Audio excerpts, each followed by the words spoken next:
Okay, back by popular demand, here is the bridge and final A section for Have You Met Miss Jones, harmonized in the style that I learned by studying Gil Evans's music.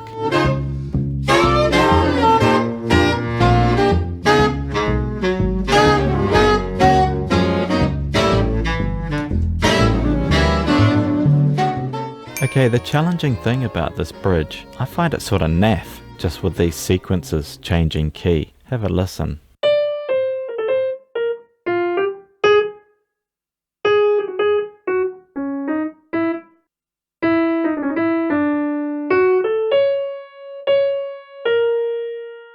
But yeah, just the way it works its way back to the G flat key is not actually my favourite.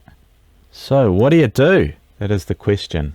I'll tell you what I ended up doing, and this is something I often do if I get like a passage that's overly diatonic, is I tend to use a lot of the same structures or the constant structures or diatonic planing, and then I'll write the interesting bass line to go along with it, which is great because that sort of keeps rule one happy, which is to make sure the bass line is a good melody, right? So I'll show you what I mean with that. So this sort of starts at this pickup. What if I put a long note B flat under there, and now I know I'm going into the A flat key, or this chord will probably be a D flat 7.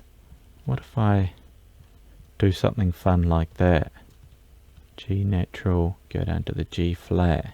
Now I know it looks like I just cooked that up out of my mind. Part of this motif was done earlier in the other video, in the bass, but I know that this sort of looks like it's going to be D flat 7, D flat 7, and then the G major. So here's what that bass line's like.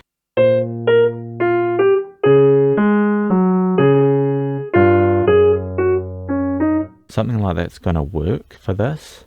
I'll show you what I mean. So this is the same part, just transposed, because this is all a sequence. So I go to the A here. Yeah, I think that'll work nicely for me. Yeah, here's that bass line.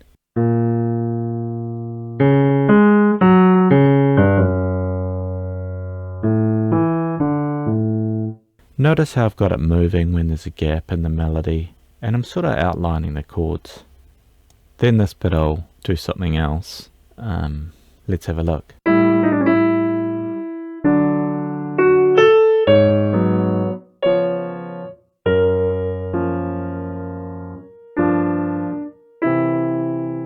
Yeah, one of the things I don't like about this is here we are in G flat, and it sort of just jams back into F. It's not my favourite sound. And this turnaround's not my favourite. I'm going to try and reharmonize it. Now, I haven't ever really done a reharmonization video. There's lots of them out there on YouTube. But in this case, I actually use one that's fairly common to the jazz language. I tried a Backdoor II V, right, which is a 4 minor flat 7 7. Let's try that. So that would mean that this here would be a B minor 7, not an 8. B minor 7. This would be an E7. Might have a bit more tension, a bit more fun.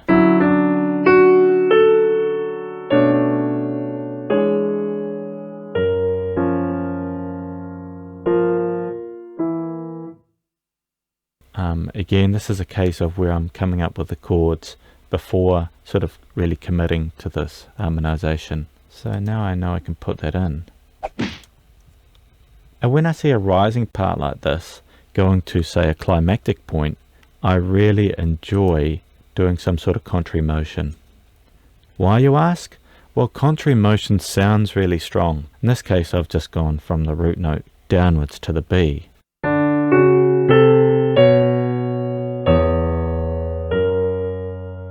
Yeah, I mean, that sounds strong. Then my other non-favorite bit of these original chords is just how the G comes next. But like, ugh, so gross. I'm not usually this harsh on all standards, don't worry. But this sound, I know it's common, it's just not my favorite. So I need the 2-5 or something to get back to F. So what if I alter this bass line, as I often do? And you notice I quite like these crotchet triplets, and that's because they have an ambiguous sustaining quality, and you know, that's often what we need before something that's slightly more predictable and, you know, increases the tension before we hit chord 1. It can be a good method. So what if I move upwards here, maybe in the scale or a chromatic scale? See, that would work, and then I could have a 2/5 over the C. That could be fun. What if I alter this slightly? Oh yeah, and I could have a tone jump to the C. Try these out, of course, see what you like. But how about this? I put a B natural under there, then going to the C. Yeah, that's the sort of thing I do a lot, and you'll find a lot on my channel.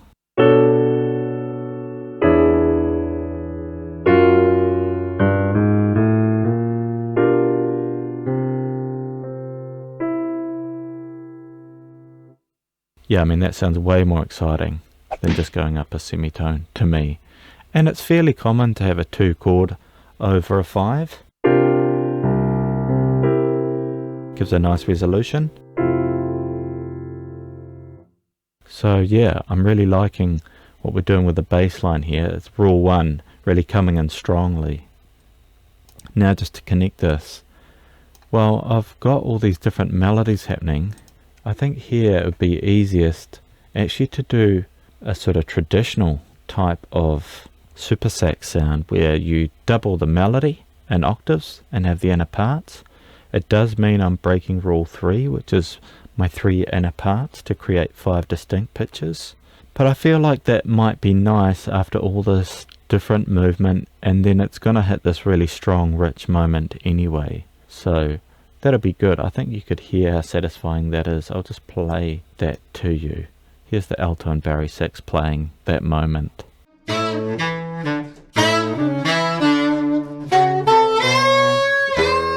Okay, I haven't worked on this pickup yet, which often happens. Let's try some sort of 5s chords. This is sort of echoing what I've got in other parts of the bridge. Maybe if I made this a 2, that a 5, and then we've got that semitone. Let's try that.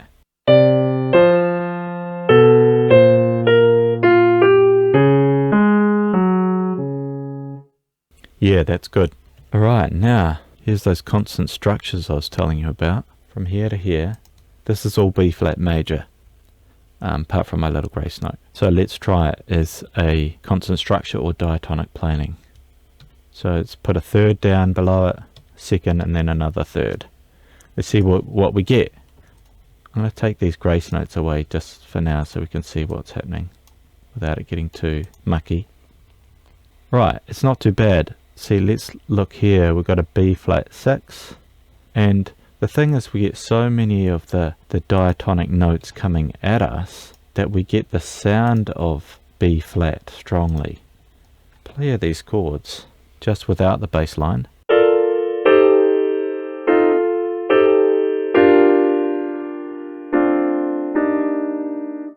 They're all fine. Now I know I've got sort of quite an entertaining bass line in there. Here I've sort of chosen them more for their melodic quality than how they meet up, which is fine.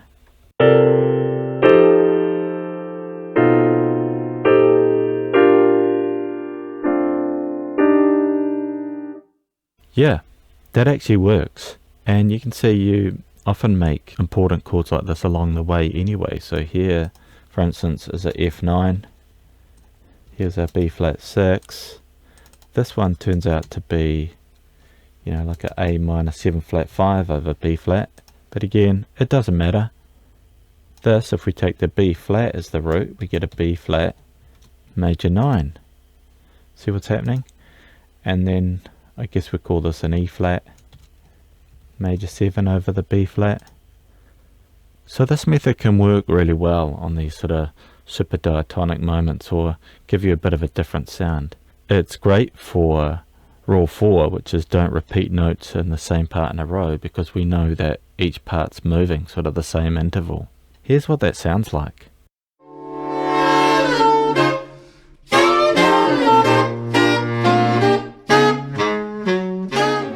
Yeah, what'd you think of that?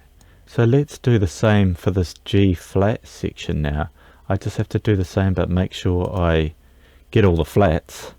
3rd down, 2nd down, 3rd down. Get rid of these grace notes. So I need to flatten that. Need to flatten the C. Flatten the D. Well, let's get all these flats. Major scales are your friends. That's an F, that's okay. Let's not forget this G flat. There we go. Got the same part. I'll just put a natural on that so we can see it. Same thing, just different key. Then this part's sort of similar, going into the D major section. Here I'll harmonize this actually as an A7. You might be saying, hey, why isn't it an E minor 7? Well, I've put the A on the bottom for starters. So 5 chords will have more pull to the new key, a little more tension in them. So I just like going to the new key with that. Don't have to do it. Try a different one and see what you like. Here be the A7 again, flat 9. And here I've got that technique which I was talking about, where we just fill in the 3 notes. So let's make this a D6. Pretty common, this sort of moment. And often these sorts of notes work well as diminished chords. Let's try it. Because a C sharp diminishes the top part of an A7 anyway. And what if we do E diminished here? Yes. C sharp dim, E dim. And what often happens with diminished chords is that their voice leading works out really well. So that's great for rule 4. Don't repeat the same notes in the same part. You can see they're all moving quite nicely here. Right, then we get to these moments. Let's do the big chords first, or the target chords. So here we've got a 3rd. Let's put a 7th on, 5th, and a 9th. So we keep to the 3 inner parts. That's rule 3. Alright, let's do this E7. That's actually a D flat on top, so watch out. So let's put my G sharp there, F there, and there's a D, so that's actually an E13. Here's B minor 7. I'll make that a C sharp so we can see what's happening easier. Here's my B minor 7. So you can see I've got some repeated notes here. Because they're longer notes, I think it's easier to break rule 4, and that is not to repeat the same notes in the same part. I'll change them just so you can see what I would do. I'd probably make this a D sharp, which makes it a B9 chord of some sort. Yeah, all the rest of the pitches work well. That'd be something where you use your ear and see what you like. So here's what it sounds like as a B minor 9 to E13.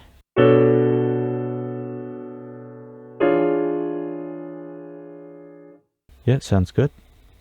And here is a B9 to the E13, flat 9, sorry.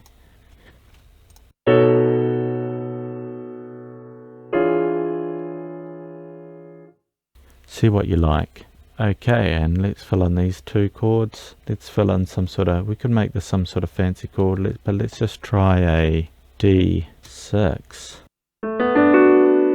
with a C sharp on the bottom. Quite tangy, but remember we've got the voice leading here. It's going to go downwards. Try some sort of C chord. Let's try a C dominant chord.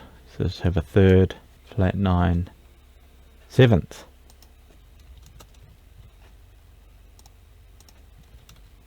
Let's try those, make sure they work. So here's the D6.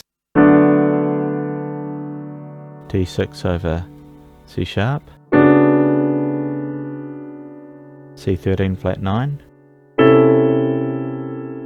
B9.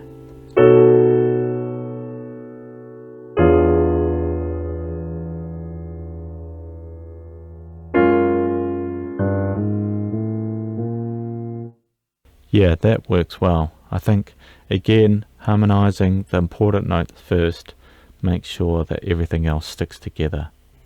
And let's finish off this little 2/5 now. Let's have a G. I'm going to put a G flat like I did in the earlier A section on the other video, just for a bit more tension. 7th, 3rd, 3rd, flat 9. That's the bridge done. So there's some interesting moments in there. We've got the diatonic structures, the diatonic planing or consonant structures with the new bass line, and we've got some interesting chords leading to the target or strong sort of chords. Here's what it sounds like.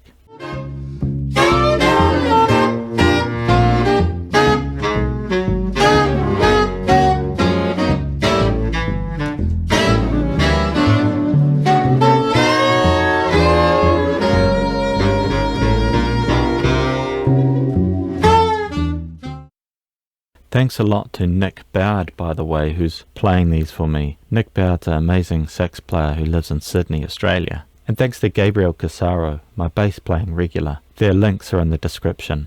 You can buy the condensed score with full analysis. It's got each chord listed, as well as notes and other things. And if you're really into this stuff, you could have a look at my intermediate workbook. It's a 30+ page book full of examples, more explanations of the rules, and even has the answers in the back. So I'll leave a link for that stuff in the description.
Okay, I hope you enjoyed that. Thanks so much to Nick Bowd and Gabriel Casaro for playing this for me.